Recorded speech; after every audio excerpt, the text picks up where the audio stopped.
A few years ago, I started using a neuroscientific and business approach to a question I consider very sobering. As we blog and text and Twitter and create thousands of presentations and thousands of content bites, I've been wondering, how much do people really remember from what we share with them? How much stays on top of their minds after we're no longer in the room, or they no longer face a website that they're viewing that we have created? I've been using this scientific approach because I've been noticing two trends. One, content abundance, and as a result of that, I'm noticing that people forget a lot. And the other trend is this situation. I'm noticing that a lot of content is the same after a while. I'm curious if you experience the same thing. And if you merge the two together, people are faced with this. So after all, who's to blame our audiences for our customers for forgetting so much? And while this may seem funny when printed on a t-shirt, it's not so funny when it comes to business. Because if we are not on top of people's minds, if we don't earn a space there, we are no longer in business. It's as simple as sad as that. Research has confirmed that our audiences, our customers, forget most of the content that we share with them. It can be as much as 90%. And that statistic comes at a difference compared to others that you may have heard, according to which people only remember 10% of what they see, 20% of what they hear, 30% of what they see and hear. Those are bogus. That's a myth. There is no statistical study out there that has proven such conveniently progressive numbers. This statistic here is based on a forgetting curve. This is a theory that has been evidenced for the past 9 decades. And it reminds us that as the brain faces information, any kind of content you give it, it forgets it very quickly at first, and that forgetting curve tapers off after a few days. And the little that stays there tends to stay there over time. This forgetting curve applies when people don't make a conscious effort to remember. And let's face it, in business content, how often do people come to your content and they face it, whatever that content is, small or large, formal or informal, with a conscious effort to say, I'm going to remember this. They have the wish to remember, but hardly ever do we make an effort to remember. So we realize that people forget a lot and they retain very little. We look at these numbers also as a bit metaphorical because it's impossible to place a strict statistic on how much people retain. It could be that they retain 11%. It could be that sometimes they could retain 18%. Maybe sometimes, if we're not lucky, they only take 1% away. But for the ease of the conversation, let's look at this 10% as metaphorical that people do tend to retain from our conversations. And the 90 they forget is significant. Imagine this for a moment. Let's just say that you live to be 100 years old, and people you know only remember 10 years of your life. Some people you know may remember the years that you look like this. Some people you know may remember the years that you look like that. What you would like them to remember, however, are the years that you look like this, or the years that you did something amazing. Even more, the years that you made a difference to someone. It is important and satisfying to control what people remember. This is why the stat is fairly sobering, because 90% and the metaphorical 10 they take away is significant.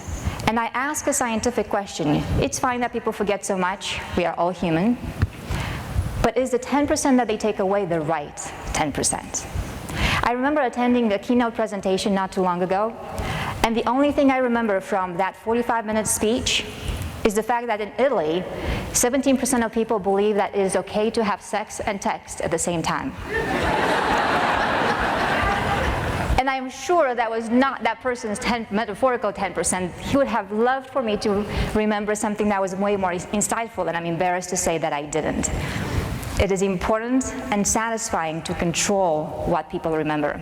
This is why I'm asking you to ask of yourself, are you controlling that metaphorical 10% that people take away?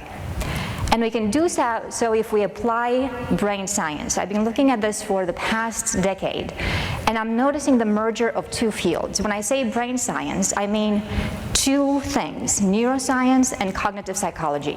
Neuroscience has to do with the function and structure of the brain. With improved technology these days, we no longer have to wait for people to die or have accidents in order to understand more about how the brain functions. Do we know everything? Definitely not. We are decades away from finding out more, but we have progressed from knowing 30 regions in the brain to knowing more than 300. That's neuroscience. Cognitive psychology studies mental functions, such as attention, memory, decision-making, creativity, problem-solving. You merge the two, and now we know a lot more about how attention is taking place in the brain, how memories are formed.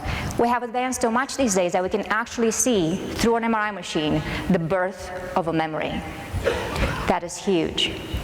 We have insights, and while we have not known everything about the brain, we can use that evidence-based insights to apply to content and create something differently. It is a luxury for the modern communicator like you to be on someone's memory. We also realize that one of the reasons people forget so much is because they don't pay attention to begin with. Attention paves the way to memory. And why are we so intrigued, especially from a business angle, by how much stays in people's minds and how to even get there? Because memory leads to decision-making. People make decisions in your favor based on what they remember, not based on what they forget.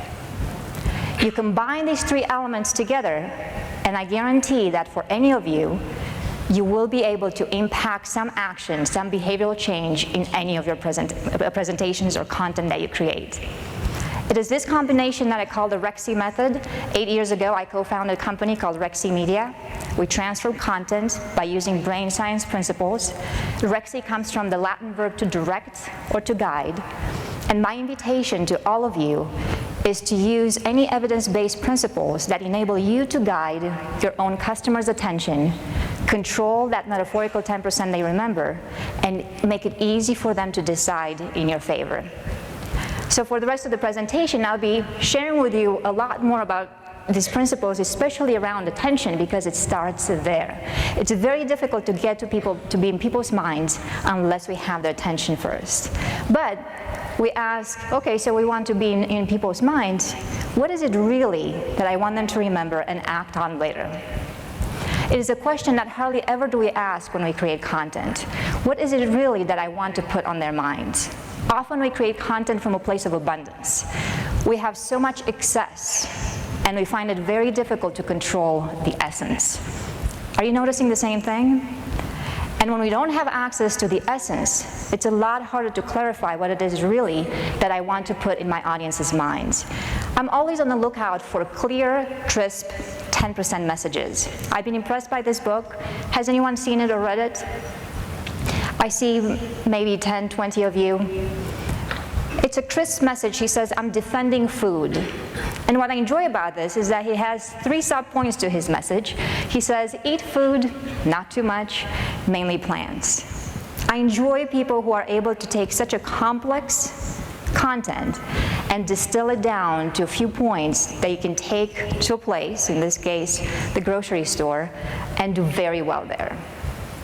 As you investigate your own message, do you have this kind of clarity? Because if it is clear for you what you want to place in your audience's brains, it will be more clear to them. If it's nebulous to you, it will be nebulous to them.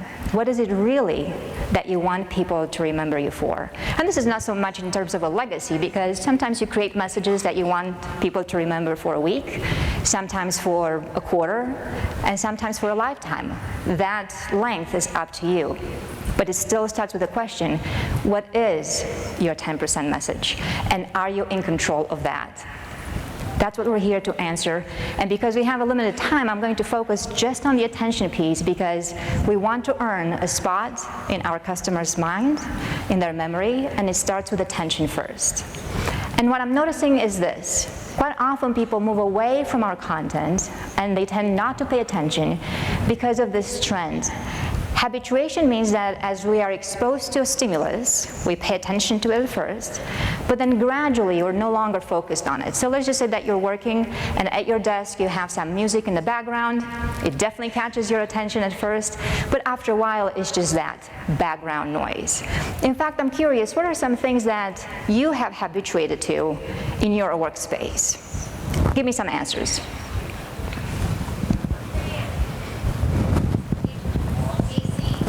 Your air conditioning. Some noise, some music. Some office mates. Airplanes flying all around, yeah. The bar. Which one? Co-workers. Co-workers, yes. And imagine the evolutionary value of that, because I can sense some annoyance when you're saying that. Habituation has an evolutionary value because if we did not habituate to all sorts of stimulating environments, we'll use stimulating coworkers, not annoying coworkers. If we were not able to habituate to stimulating environments, we would just go absolutely nuts. Imagine if those AC fans that you're talking about, or the buzzing lights that sometimes are above us, we would just go crazy. Imagine if you could not habituate to the sound of your own breathing. It would be very hard to create anything. Habituation has evolutionary value. Unfortunately, we habituate very, very fast. Take communication, for instance. In the beginning, we were communicating just very easily, face-to-face. Then we evolved that, and we evolved that communication means even more, and we kept on progressing and finding new means of communication. Those were rewarding for a while, then we progressed and evolved a little bit more, and even a little bit more. And these days, if you're flying and your internet connection breaks at 33,000 feet in the air, life is over as you know it. Here's how the brain deals with rewards, because all of these were rewarding at some point. It was rewarding to make the first phone call. But once you give the brain a reward, it is now habituated to it, and it's now ready for the next reward. You double that reward, and at first it will seem excellent. But then that becomes the new norm, and then you habituate to that. And then that doubling of the reward has to stay there in order for you to feel satisfied. Give me some of your own examples. What is something that you considered a treat a while back, and now it's just that, a mundane norm? Here at the desk. Massages. You can eat ice cream whenever you want as a grown-up. The newest app. The newest app. The newest app is always shiny and it gets our attention. And after a while, what else? I heard somebody said Facebook. Remember Facebook? It was just so nice and shiny at first. Remember, even Fitbit now is starting to fall in the background. We're starting to get used to that. The brain habituates very quickly, and we need to keep doubling these rewards in order to keep the brain satisfied. This is why, as we look at neuroscience and we ask, how do we stay on people's minds? We first ask what attracts their attention, and we also have to ask what takes their attention away. And in order to cure this, we have to know the symptoms. And there are two factors that impact habituation. One you can see here, and you know how psychologists always have fancy names for everything. Stimulus internal variation simply means the degree to which you vary a stimulus you share with your audiences.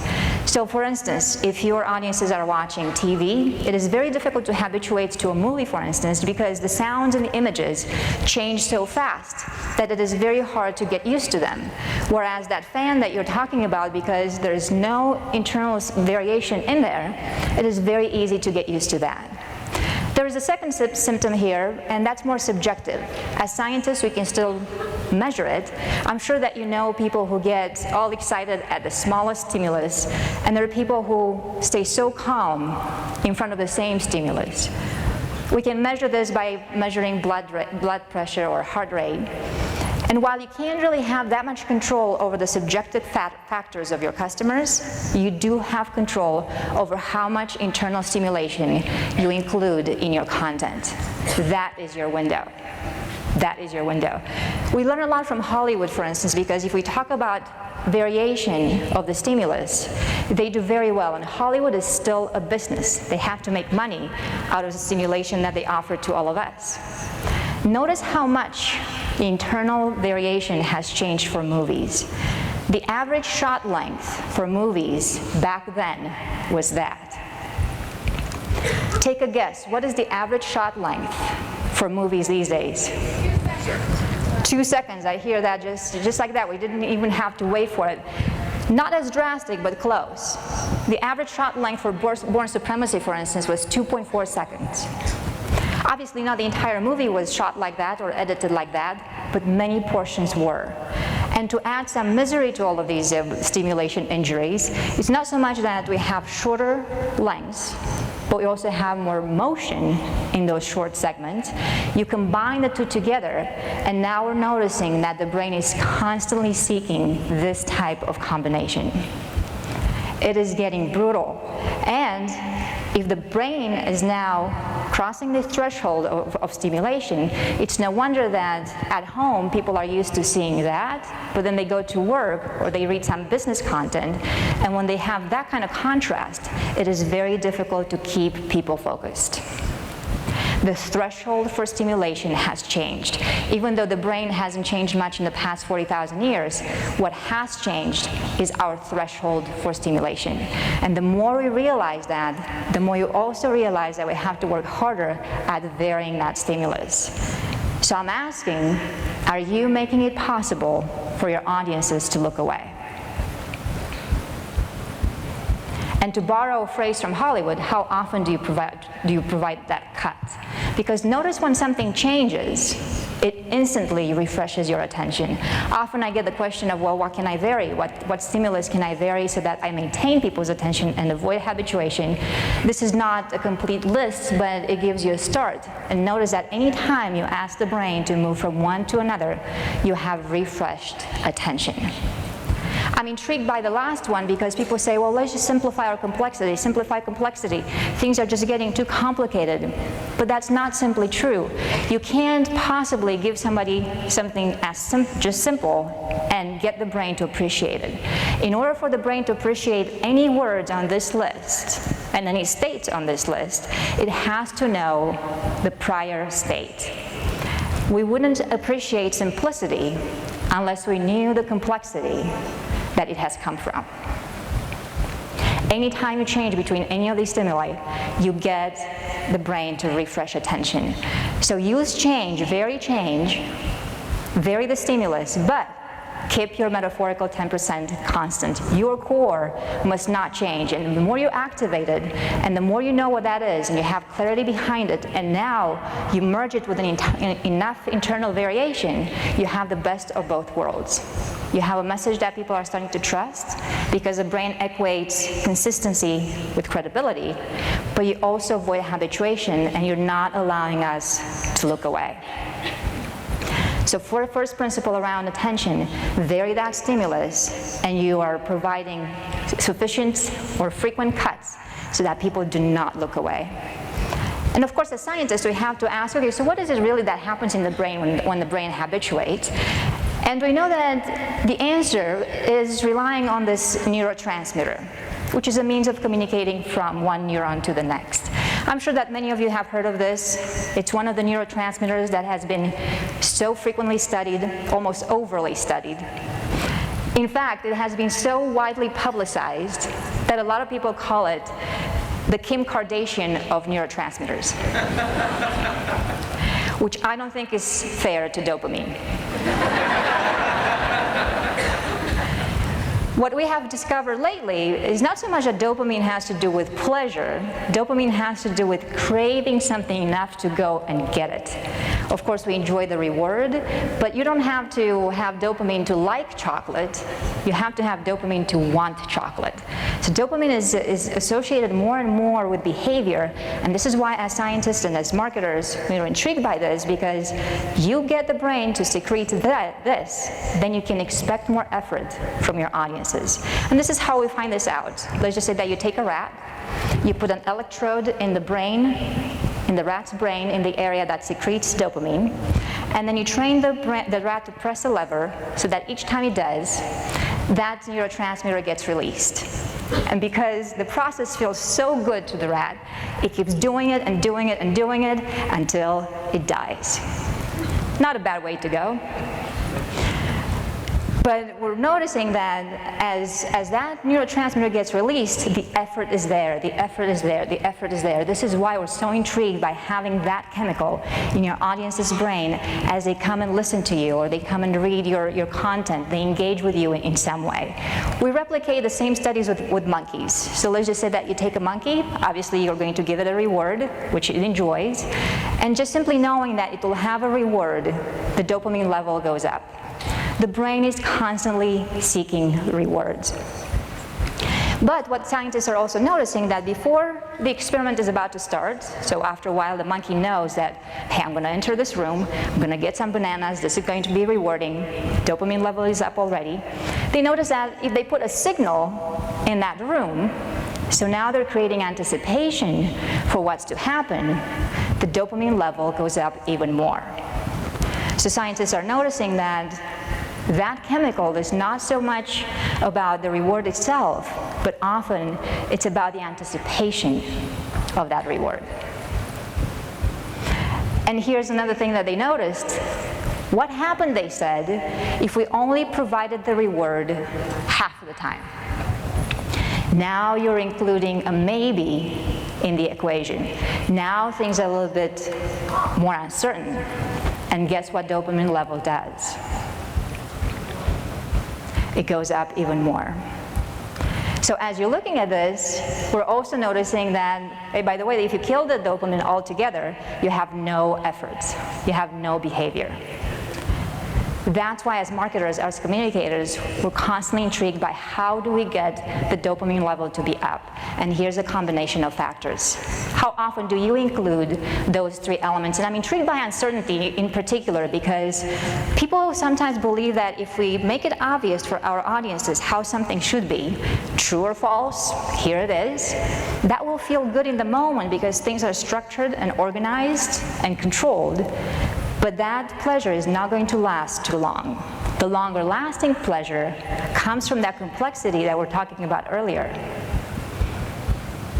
Comes from that uncertainty. And when we say uncertainty, even that's a strong word, especially for business, because we feel that we should make everything certain for everyone. Why would we want to give people the sense of uncertainty? There's a scientific formula for welcomed uncertainty. And I say welcomed because, of course, we have to realize that not all uncertainty is good. If you were to wait for a doctor's diagnosis, not too good of an uncertainty. If you had a picnic planned and it might rain, that uncertainty doesn't feel great. But there are situations where uncertainty gets that dopamine level up. And here's the formula and the components for it. Anytime you have any number of alternative events that can happen, they can happen in any sequence, and they have equal probability of happening, that's when the brain finds the situation very juicy. Picture this formula against our current political campaigns. Can you see and if anything can happen in any sequence, I'm not sure about equal probability, that's debatable, but let's make a stretch, or the US Open is going on right now. In the beginning, when there are more players, and some of them are so equal in skills, and anything can happen in any sequence, it keeps you glued to the screen. They make it harder for the brain to look away. So we come back to those three elements and we ask, how often do you create them for your audiences? Because when you do, you have the luxury of dopamine. And I'm going to demonstrate that right now because we're talking about habituation, we're talking about changing the stimulus, you've been watching some slides for a while, and now it's your turn. Notice what happens in the room when we change things a bit. I'm going to ask you to grab your cell phones and capture a picture of your shoes. In addition, as you send it to me, and I'm going to display my email on the screen in just a minute, tell me one or two sentences about the story that your shoes tell. Everyone's shoes tell a story. What is yours? I'm sure you may have been with those shoes in some amazing place.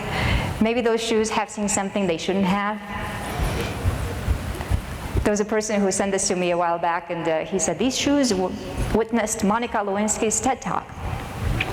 Who knows where your shoes have been, and I would love to know. Here's my email address, so you have exactly 1 minute. I have a prize, talk about rewards. I have a prize for the most creative entry. 1 minute starting now. I'll be able to switch to my email, and I'll share some of your entries.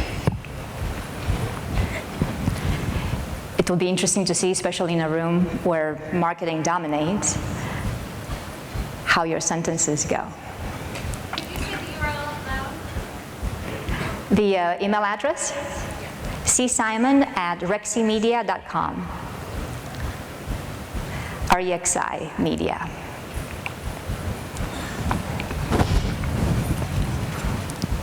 And now let's see how you've done.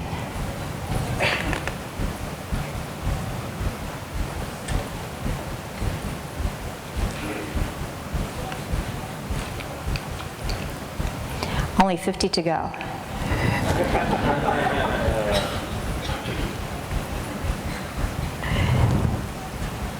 We can come back to these as they are downloading in the background.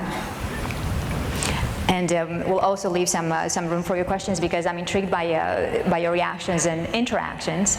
But the point that we're making with this exercise is this: as the brain habituates to a certain activity and seeing a specific type of stimulus, we can change things quickly, and that refreshes attention. It's fairly taxing for the brain to stay engaged for so long, as you have done, just demonstrated just now. But all it takes is the change of the stimulus and that internal variation, and you can fix that. You can fix that. And you can get that dopamine level up, and I'm summarizing there the skills that you can have to do it.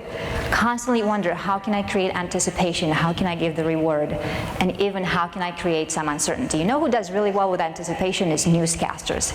They'll hop on about 5 o'clock and they will say, what will happen to the stock market in the next few weeks? And should you go away for the holidays? All of this and more at 11. And you stay glued, and sometimes they deliver if it's something that's important to you and you feel satisfied. Sometimes they don't, and then you feel annoyed. But they do really well with anticipation. You can send me an email, by the way, now that you have it. I can send you a visual handout for this. And if you're intrigued by this concept, by the way, every so often we have virtual workshops on this content. It's intriguing to find out more neuroscience-based and brain science-based principles as to how it can be on people's minds. And here's the final segment that I want to share with you in terms of capturing people's attention, so then you can earn a spot in their memory. We know from neuroscience that attention is a function of expectations. As you watch top athletes, we were talking about the US Open, we realize that a lot of people who are experts in the field, they are experts because they know where to look. There's an economy of attention already when you have mastered something in a field. And it is for this reason that a tennis player, for instance, can return a 137-mile-an-hour serve, because they know what to expect. As you're watching your opponent, you're looking at the way that the body is turned, you're looking at the shoulders, you're looking at various positions, you know what to expect. And if you know what to expect, you literally see more. The brain sees better that which it expects. This is huge, but if it expects something for too long, now things are becoming predictable, and we're running into the other problem of habituation. So we're asking this: in what ways do you think you have become predictable? This is a sobering question that hits right in the stomach, because we want to be consistent and we want to be doing things that have served us for long. But notice what happens when you give something to the brain that it expects, such as this, versus when you give it something that it doesn't expect, such as this. Notice when you're giving it something that is typical, fairly predictable, but notice when you change that stimulus a little bit, and now you merge something that's recognized with something that's a bit of a surprise. Something that people expect, and that looks like this, versus something that they do not expect. I love how there's the voodoo doll right there in the corner. Give the brain something that it recognizes, combined with something that is of an element of surprise. You have to have both, because we literally see better that which we expect, but if we can expect it and predict it, that means we can look away. How often do you combine elements of recognition plus surprise? Because when you hook into something that people already know, now you have a stronger base for memories to form. Sometimes we share with our audiences so much novelty that the brain doesn't find it easy to place it somewhere or to hook it into something. Memory works on the concept of association. Things are linked within a giant network. If we're giving them more links in which to hook the new information, we have more chances for retrieval. I've been very inspired by this author who takes fairly esoteric and complex and abstract concepts such as anxiety, compassion, courage, beauty, longing. Notice how these concepts are not easy to define at all. It takes a lot to say what all of these mean, and sometimes they can mean different things to different people. But notice how she beautifully defines them. This is what anxiety is to her.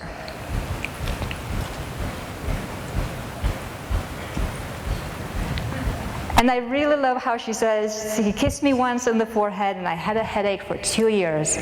You're expressing something that is fairly new to some people through something that is old and familiar. This is what compassion is to her.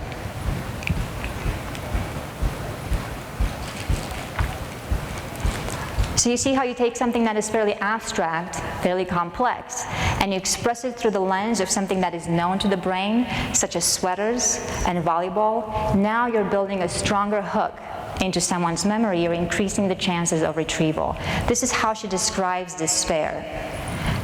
And this is anger. And this is longing. Link into something that the brain already knows, and you have more chances for attention and later on memory. I've been very impressed by what this bookstore in Israel does. Just like any bookstore these days, of course, they're seeking more customers. They want to have people come in and read the books. And they could very easily create an ad that says, hey, come in, buy a book.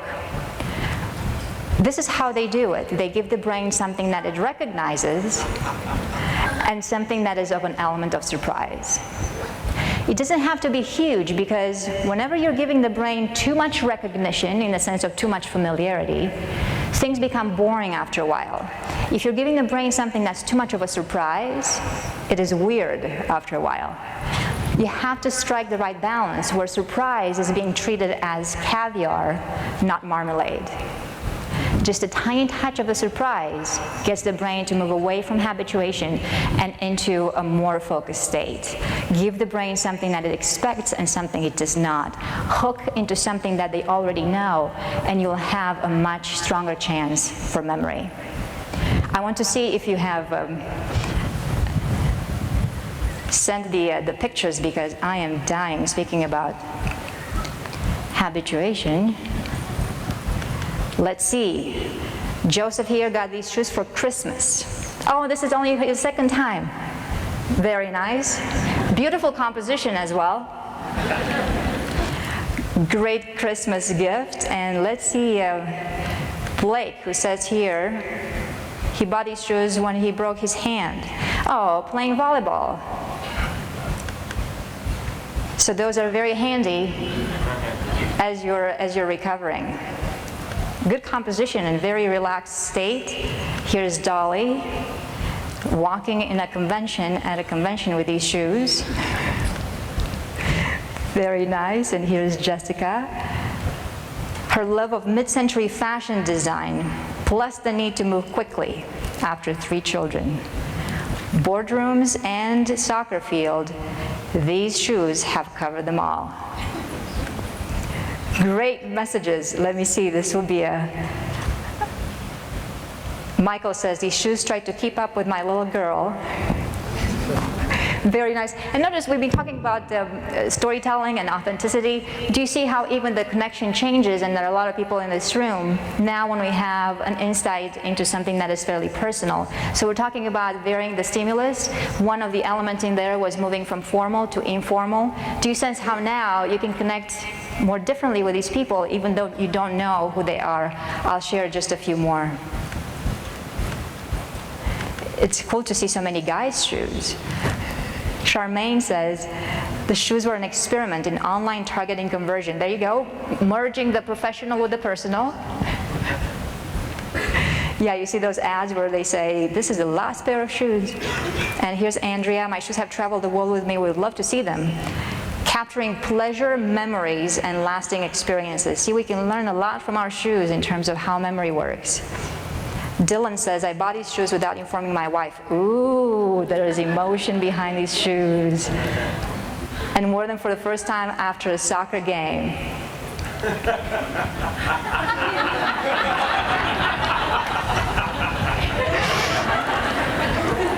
There are some things that have priority.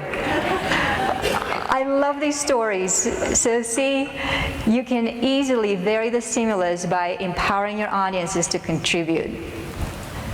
They hide sand-covered, sun-kissed toes. Ooh, alien and foreign. I love the mystery that's behind this picture. Thank you for sending this. And here's Matthew, who says, these shoes were bought for a wedding. Far less comfortable walking around the convention center. Authenticity at its best, and it's making it even hard for me to move away. Got them on my first day at a HubSpot. There we go. Good commercial. This should be posted outside on the wall. I love these, and thank you so much for sending them. I promise that I will go through all of them and will determine the most creative entry and send you a reward. As you look through all of these aspects that we have shared with you, just know this: anytime you have access to any evidence-based principles as to how the brain pays attention, remembers, and decides, you will be in a better position to control what it is that they take away. Do not leave that place, that spot to chance. Because when there is randomness, it is much harder for you to rely on people remembering, but more important, much harder to rely on people making decisions in your favor. We have just a few minutes, and I would love to hear some questions from you, because all of these approaches take a little more time initially, a little more effort. Some of them may be new to you. Some of them may have some questions behind them. I know that at least a few of you have something in your mind right now as you're listening to this. Yes?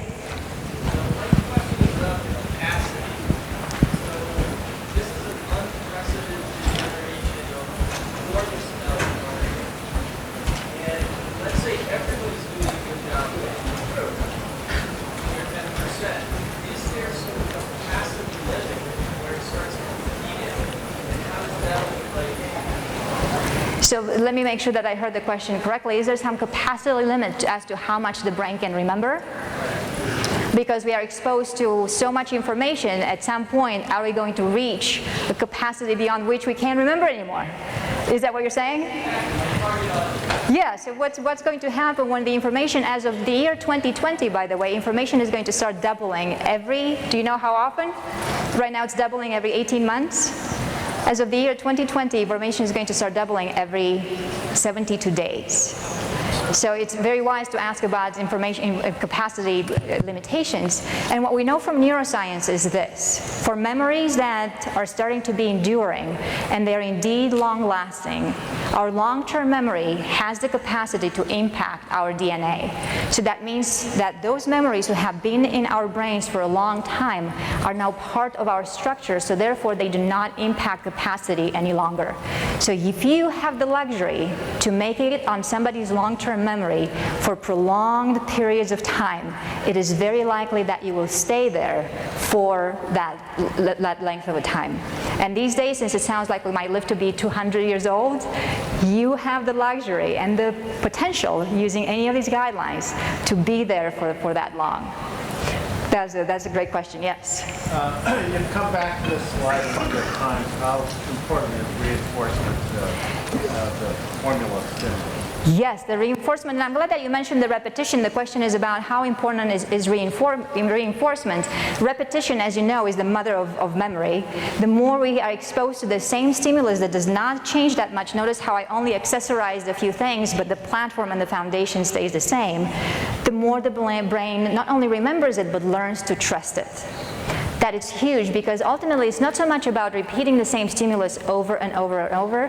It's repeating the stimulus in a way that is consistent, and it's repeating it in a way that it is hooked to a reward. So those are two major conditions. And consistency is huge. What scientists have discovered lately is that in the hippocampus, which is one of the parts of our brain that is responsible for memories, we have this thing called place cells. Place cells, if we go back to the question on capacity, have no capacity limitations. Place cells are the kinds that enable us to remember things that do not move. From an evolutionary perspective, they made sense because we had to remember lakes, we had to remember trees, we had to remember those places that stayed the same in order to provide nourishment. In the modern day, we tend to remember more where our toothbrush is, but not where our glasses are, because one moves and one does not. You'll remember your car most of the time, but you may not remember your car keys. One moves, one does not move.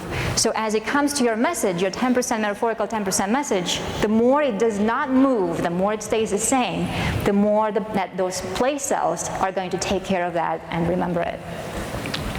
Yep. So short of high budget video production content and I guess transcending rank and file blogging, what has been the most impressionable upon audiences in terms of content? So like infographics, ROI calculators, things of that nature, in your experience. Impressionable in the sense of leaving a lasting impression, is that the definition? Right. It's intriguing to find a good definition for questions that we ask. So when we say we want to create impressions, do we want to create impressions that last for a few seconds, which is one technique? Do you want to create impressions that will last for 5 minutes? Do you attempt to create something that will last for a week or a lifetime? Because if you're talking about infographics, sure, we'll get drawn to those, but those are bite-sized pieces of information. They're very short-lived. And if that's your 10% and it's very short-lived, then go for those. If you're talking about something that's a week-long related, now you have to tax the brain a little bit more. Now you have to bring in more storytelling elements. This is why for movies, for instance, one of the studies that has been done, people are able to remember movies and messages for 3 months, 9 months even. Sometimes we remember some movie messages for a lifetime, but now they have more components around them. We have the cognitive, we have the perceptive, we have the affective. So not only are you appealing to our senses through the perceptive, you're appealing to our cognition through facts and abstract and meaning, and you're appealing to our emotions. So to answer your question, anytime you have that combination of perceptive, cognitive, and effective, you will earn your spot in longer term memory. Our time is out, so thank you so much for your question. Please use any of these, and I guarantee you'll be able to control your 10%. Thank you so much, everyone.